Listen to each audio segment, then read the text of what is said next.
মায়ের কোল একটা শিশুর জন্য সবচেয়ে নিরাপদ জায়গা, কিন্তু কিছু কিছু ক্ষেত্রে অনাকাঙ্ক্ষিত অনেক কারণে সেই মায়ের কোলের নিরাপত্তা ও স্নেহ থেকেও বঞ্চিত হয় সন্তান।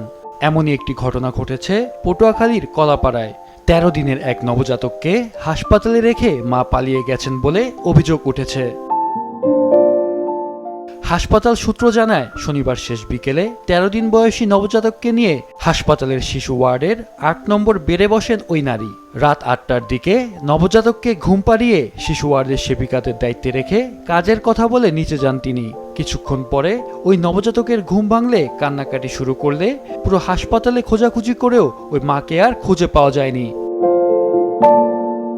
গভীর রাত পর্যন্ত ফিরে না আসায় সেবিকারা নবজাতককে হাসপাতালের আবাসিক মেডিকেল অফিসারের হেফাজতে রাখেন। বিকেলবেলা অজ্ঞাত এক মহিলা তার কোলের বাচ্চা শিশু ওয়ার্ডে রেখে চলে গেছে। ৩-৪ ঘন্টা ধরে তাকে আর পাওয়া যাচ্ছে না, সে বাচ্চা নিতে আর আসেনি। তো তখনই বোঝা গেছে যে হয়তো কেউ রেখে গেছে। এরপরে আমি সিস্টারকে বললাম যে আর একটু খোঁজাখুঁজি করেন, যদি কাউকে না পাওয়া যায় তাহলে বাচ্চাটা আমার চেম্বারে পাঠান, তারপর দেখি কোথায় কেমনি কি বল দিয়ে।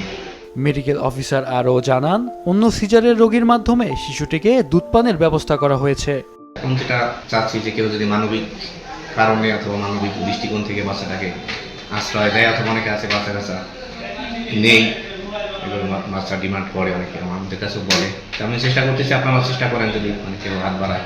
বাচ্চাটা ক্ষুধায় কষ্ট পাচ্ছে, খাওয়ানো দরকার। তো ভাই আমি যেটা করলাম যে উপরে সিজারে রুগী আছে, তাদের ডেলিভারি হয়েছে 1-2 দিন আগে বা কিছু, ওই টিপে মাকে রিকোয়েস্ট করে বাচ্চাটাকে একটু খাওয়ানোর ব্যবস্থা করতেছি। কলাপাড়া থানার ভারপ্রাপ্ত কর্মকর্তা আলী আহমদ জানিয়েছেন, নবজাতকের মাকে খুঁজে পাওয়া না গেলে আইনি প্রক্রিয়ায় সমাজসেবা অধিদপ্তরের মাধ্যমে শিশুটিকে দত্তক দেয়া হবে। মাহফুজুল হাসান, মাছরাঙা নিউজ ডেস্ক।